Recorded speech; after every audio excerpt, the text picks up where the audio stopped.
Assalamualaikum warahmatullahi wabarakatuh. Salam sejahtera bagi kita semua. Para siswa sekalian, jumpa lagi dengan Pak Bugo dalam pelajaran PKN. Dengan PKN kita belajar bersama untuk menjadi warga negara yang baik. Ingat, di masa pandemi ini selalu laksanakan protokol kesehatan, laksanakan selalu 5M. Siswa sekalian, kali ini kita telah sampai pada bab 2 materi PPKN. Bab 2 ini akan membahas tentang norma dan keadilan. Pada materi norma dan keadilan akan terdiri dari 3 seri materi, yaitu 1. Norma dalam kehidupan bermasyarakat, 2. Arti penting norma dalam mewujudkan keadilan, dan 3. Perilaku sesuai norma dalam kehidupan sehari-hari. Baik, sebelum kita mulai, cermati video berikut ini.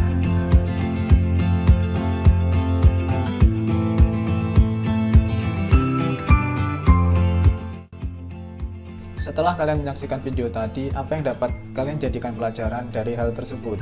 Coba tuliskan pandangan atau pendapat kalian pada kolom komentar video ini. Siswa sekalian, di mana bumi dipijak, di sana langit dijunjung, merupakan pepatah yang memiliki makna bahwa dimanapun kita berada, maka kita harus mentaati aturan-aturan yang ada di daerah tersebut. Dengan mentaati aturan yang ada, maka akan tercipta kehidupan bermasyarakat yang tertib, yang akhirnya akan tercapai kehidupan yang aman, tentram, dan damai. Namun sayang, masih banyak di antara kita yang masih belum bisa mentaati aturan yang ada. Contoh paling sederhana saja adalah masih banyak ditemui pelanggaran aturan di jalan raya. Padahal aturan tersebut diciptakan agar tercipta ketertiban di jalan raya yang pada akhirnya dapat mengakomodasi semua pengguna jalan raya. Banyak di antara kita masih sering melanggar lampu merah misalnya. Kalau semua pengguna jalan raya melanggar lampu merah, kira-kira apa yang akan terjadi di jalan raya? Coba tuliskan jawaban kalian di kolom komentar video ini. Siswa sekalian, maka pada pertemuan materi kali ini kita akan membahas materi seri pertama, yaitu norma yang berlaku dalam kehidupan masyarakat. Setelah mengikuti materi ini, kalian diharapkan dapat memahami dan melaksanakan norma-norma tersebut. Pada materi kali ini, hal yang akan kita bahas adalah 1. Pengertian norma, 2. Tujuan norma, dan 3. Macam-macam norma.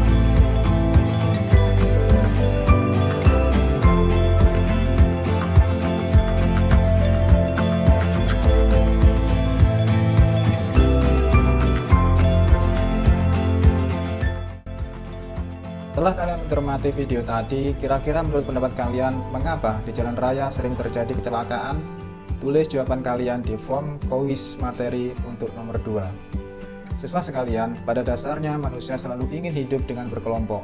Jadi di dalam kelompok tersebut, manusia memiliki 2 kedudukan, yaitu sebagai makhluk sosial dan sebagai makhluk individu atau pribadi. Sebagai makhluk sosial, tentunya manusia selalu membutuhkan dan bersama-sama dengan orang lain. Ia selalu ingin bergabung dalam kelompok manusia yang memiliki keinginan dan harapan yang harus diwujudkan secara bersama-sama. Tetapi sebagai makhluk individu, tiap orang pasti memiliki perbedaan pemikiran dan kepentingan. Perbedaan kepentingan yang dimiliki individu ketika mereka berkelompok dapat menimbulkan perselisihan, perpecahan, bahkan menjurus ke arah terjadinya kekacauan. Nah, untuk menghindari hal tersebut, maka diperlukan adanya suatu aturan atau tatanan hidup di dalam masyarakat. Aturan-aturan ini biasanya disebut dengan norma. Jadi, norma ini dibentuk atau diciptakan untuk melindungi kepentingan-kepentingan manusia dalam bermasyarakat sehingga dapat terwujud ketertiban dan kedamaian dalam kehidupan bermasyarakat. Jadi, setiap kelompok masyarakat pasti memiliki aturan. Bahkan ketika 2 kelompok masyarakat berkumpul, maka pasti akan ada aturan atau norma yang mengatur kedua kelompok bermasyarakat tersebut ketika mereka berinteraksi. Di mana ada masyarakat, pasti ada norma atau aturan. Norma atau aturan itu adalah sesuatu yang wajib ada ketika manusia bermasyarakat, yang digunakan sebagai pedoman dalam mengatur hubungan atau interaksi di antara mereka. Oleh karena itu, tidak ada seorang pun di dunia ini yang tidak memerlukan aturan dalam kehidupannya selama ia hidup dan berinteraksi dengan orang lain.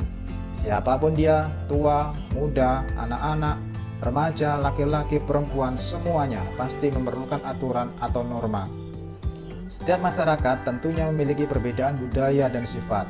Hal ini tentunya menyebabkan adanya perbedaan norma atau aturan yang berlaku dalam suatu masyarakat. Itu mengapa ketika kita bergaul dalam suatu masyarakat, maka prinsip peribahasa di depan, yaitu di mana bumi dipijak, di situ langit dijunjung, perlu kita terapkan agar tercipta ketertiban dalam masyarakat.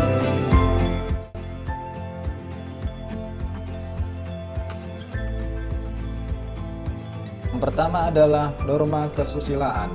Norma kesusilaan adalah peraturan hidup yang berkenaan dengan bisikan kata hati nurani manusia. Pengetahuan tentang norma ini dibawa oleh manusia sejak kelahirannya di dunia. Jadi norma ini bersifat universal atau sama untuk semua manusia. Suara hati nurani ini selalu mengarah pada kebenaran dan tidak dapat dibohongi oleh siapapun. Sebagai contoh, tanpa diajari oleh siapapun kita akan tahu bahwa berbohong itu merupakan perbuatan yang salah. Ketika kita berbohong, pasti hati kecil kita akan memberitahukan kepada kita bahwa itu merupakan perbuatan yang tidak benar. Sehingga ketika kita berbohong, kita akan merasakan rasa tidak nyaman dan tidak sreg di hati kita. Pelanggaran terhadap norma kesusilaan hukumannya tidak bersifat tegas. Orang yang melanggar norma ini akan timbul di hatinya rasa penyesalan dan ketidaknyamanan.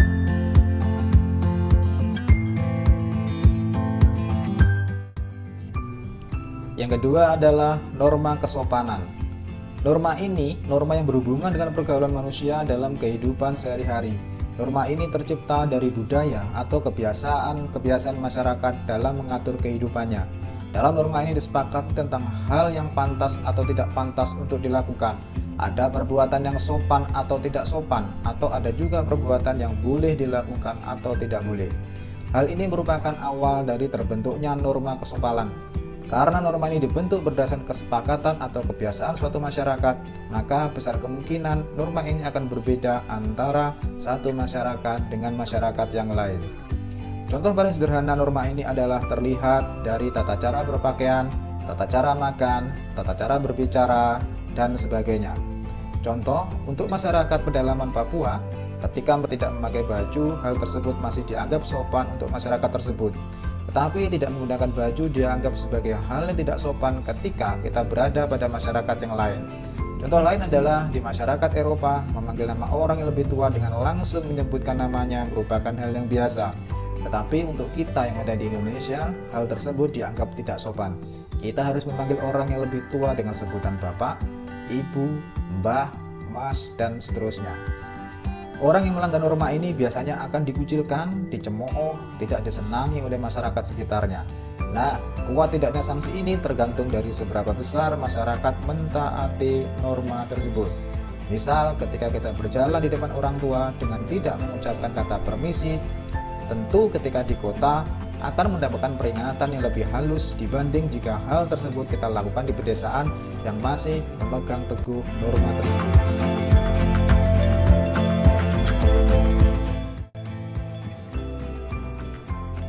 Selanjutnya adalah norma agama.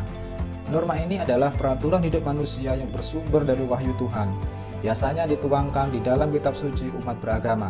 Karena ini berasal dari Tuhan, maka manusia berusaha untuk mengendalikan sifat dan perilakunya sesuai dengan apa yang diperintahkan oleh Tuhan.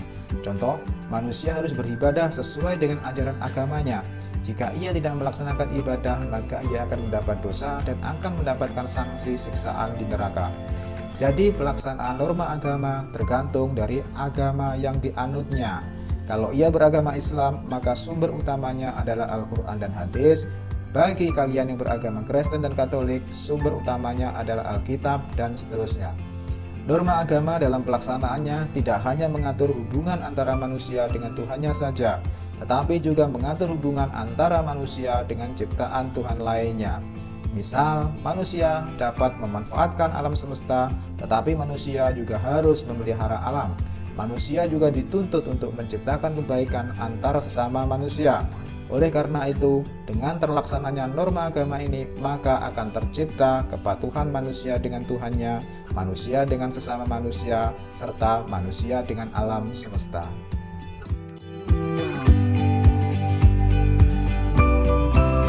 Norma yang terakhir adalah norma hukum. Norma ini adalah aturan mengenai tingkah laku manusia dalam pergaulan bermasyarakat yang dibuat oleh badan resmi negara yang bersifat memaksa, sehingga perintah dan larangan dalam norma ini wajib untuk ditaati. Oleh karena itu, aparat penegak hukum seperti polisi, jaksa, hakim dapat memaksa seseorang untuk mentaati hukum. Pelanggaran terhadap norma ini akan dikenai sanksi yang jelas. Aspek perintah dan larangan dalam norma ini jelas tertulis dalam sebuah aturan. Pun demikian dengan sanksi dari pelanggar norma ini juga jelas tertulis. Misal, Perintah bagi pengendara kendaraan bermotor untuk memiliki dan membawa SIM saat berkendara. Hal ini tertulis jelas pada pasal 28 Undang-Undang Nomor 22 Tahun 2009 tentang Lalu Lintas dan Angkutan Jalan Raya. Nah, dari undang-undang tersebut maka didapat beberapa hal, yaitu bahwa setiap pengemudi kendaraan wajib hukumnya memiliki dan membawa SIM saat sedang berkendara. Jika ia mengabaikan hal tersebut, maka ia akan dikenai sanksi berupa pidana kurungan paling lama 4 bulan atau denda paling banyak 1 juta rupiah. Nah, Ananda sekalian, berdasarkan pasal 1 ayat 3 Undang-Undang Dasar RI 1945 dinyatakan bahwa negara kita adalah negara hukum. Oleh karena itu, maka sudah menjadi kewajiban pemerintah dan seluruh rakyat Indonesia untuk mentaati hukum dalam kehidupan sehari-hari. Oke saudara sekalian, demikian penjelasan Pak Buguh mengenai materi norma dalam kehidupan bermasyarakat. Jika ada yang kurang jelas, silahkan kalian tuliskan pada kolom komentar di bawah. Selanjutnya, silahkan kalian kerjakan kuis materi ini pada form yang telah disediakan pada kolom deskripsi di bawah. Selamat mengerjakan, kita jumpa lagi pada seri 2 bab ini dengan materi arti penting norma dalam mewujudkan keadilan. Wassalamualaikum warahmatullahi wabarakatuh, salam sejahtera bagi kita semua.